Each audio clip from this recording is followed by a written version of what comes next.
হঠাৎ করে বাঁকুড়ার এই জায়গায় আসলে মনে হবে বন্যা হয়েছে, কিংবা একদল মানুষ রেগে গিয়ে একে অপরের সঙ্গে ঝগড়া করছেন এবং কাদা ছোড়াছুড়ি করছেন। আদতে কিন্তু সেটা নয়, এটা একটি খেলা। প্রতি বছর হয় বাঁকুড়ায়, আর কোথাও দেখতে পাবেন না এমন খেলা। অসম্ভব মৌলিক এবং অসম্ভব সুন্দর এই খেলায় রয়েছে গভীর ইতিহাস।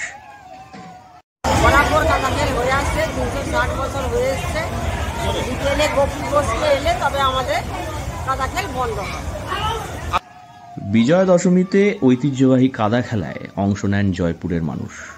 বৈতল উত্তর বাড় গ্রামে 400 বছরের প্রাচীন দুর্গারূপী মা ঝগড়াই ভঞ্জনী দেবীর মন্দির চত্বরে এই কাদা খেলাকে ঘিরে এলাকার নারী পুরুষ নির্বিশেষে সকলের মধ্যে ব্যাপক উৎসাহ উদ্দীপনা লক্ষ্য করা যায়।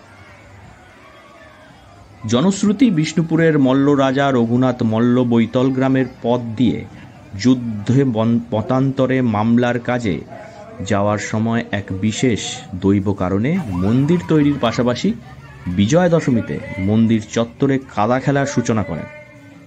অনেকে মনে করেন এই কাদা খেলায় অংশ নেওয়া অতীব সৌভাগ্যের। 8 থেকে 80 সকলেই এই খেলায় অংশগ্রহণ করেন, নারী পুরুষ নির্বিশেষে প্রত্যেকে। এই খেলায় অংশগ্রহণ করলে ভাগ্য হয় সুপ্রসন্ন, এমনটাই মনে করেন সকলে।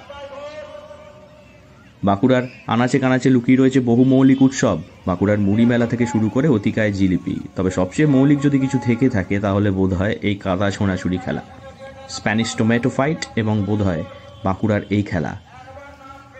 কিন্তু এই যে জলটা দেখছেন, এই জল কিন্তু সম্পূর্ণ কৃত্রিমভাবে জমিয়ে একদম তৈরি করা হয়েছে কাদা ছোড়াছুড়ি খেলার উপযুক্ত করে।